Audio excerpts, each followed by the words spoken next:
Hello everybody, this is Gareth Cahoon Speaks back here with another video.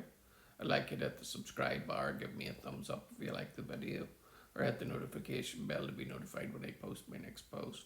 Or otherwise you can donate to my ministry and the charities that I support at garethcahoon3@gmail.com on PayPal.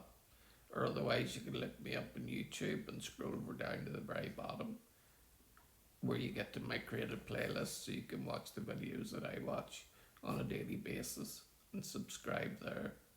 Jews hatred Jew hatred sweeps the world. Task force sounds alarm after the deadliest year for diaspora Jews since the 90s.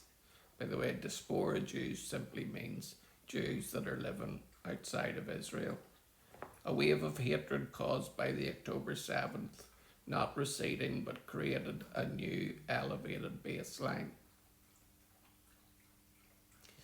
The wave of anti Semitism and open incitement against Jews and Israelis in the wake of the Hamas October 7, 2023 massacre has led to the deadliest year for the Jewish diaspora in over 30 years, according to a new report by the J7 task force representing the 7 largest Jewish communities outside Israel.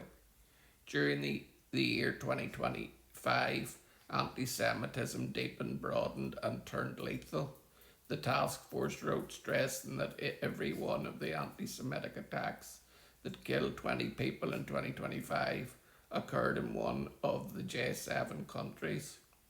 In addition to the Bondi Beach massacre, where 15 people were slaughtered, 2 were murdered at the Heaton Park Synagogue in Manchester on Yom Kippur, and 3 were killed in the United States, 2 at the Capitol Jewish Museum in Washington, D.C., and a grandmother in Boulder, Colorado.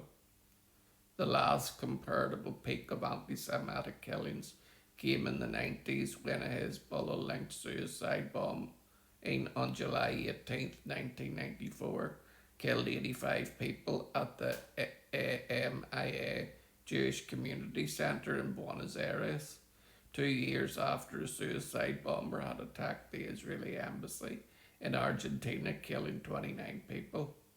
Last year's deadly attacks are only the endpoint of a continuum of hatred that this report documents from the more than 23,000 anti-Semitic incidents recorded across the J7 countries in 2025 alone.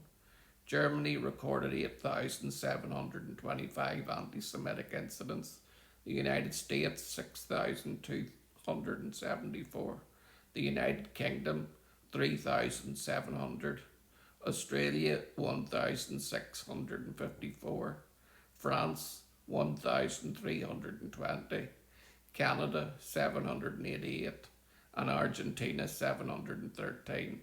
The group noted, adding, the data shows anti-Semitism flourishing on the far right, on the far left, and in Islamist extremism simultaneously.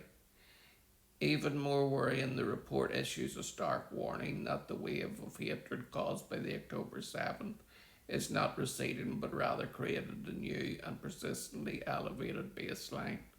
Despite a slight decrease in overall incidents in 4 of the J7 countries after a peak in 2024. Looking at the situation compared to 2021, however, a stark picture emerges. Incidents increased by 46% in Argentina, 60% in Canada, 64% in the United Kingdom, 124% in France, 131% in the United States, 215% in Germany, and 270% in Australia.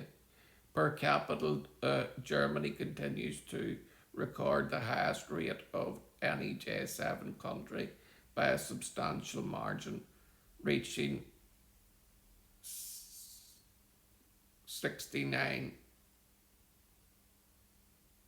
69,080.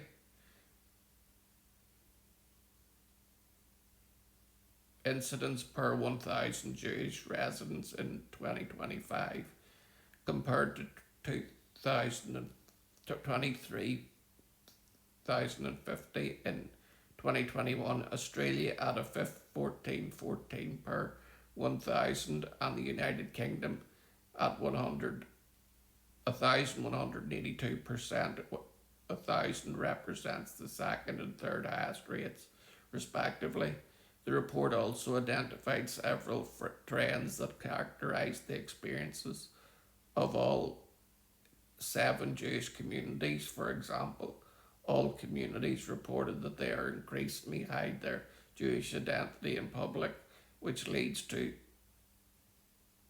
a questioning of whether they still have a future in their home countries. All 7 communities also reported a mainstream of anti-Semitism, which is not limited to the fringes of society anymore. Nowhere can this be observed better than on university campuses and other educational institutions, which have become flashpoints of anti-Semitism, often disguised as anti-Zionism. In the UK, anti-Zionism was the key motivation behind 48% of all incidents, and more than 53% of all incidents referenced Israel, Gaza, and the war of October 7th. While incidents in universities overall declined in the US, Jewish students in all 7 countries testified that they are forced to self-censor and experienced exclusion, hostile classroom environments, and inadequate institutional responses. In Australia, 3/4 of Jewish students heard anti-Semitic comments on campus. In Canada, Jewish students faced peer-imposed litmus tests, and faculty unions were willing to abdicate academic freedom for political narratives.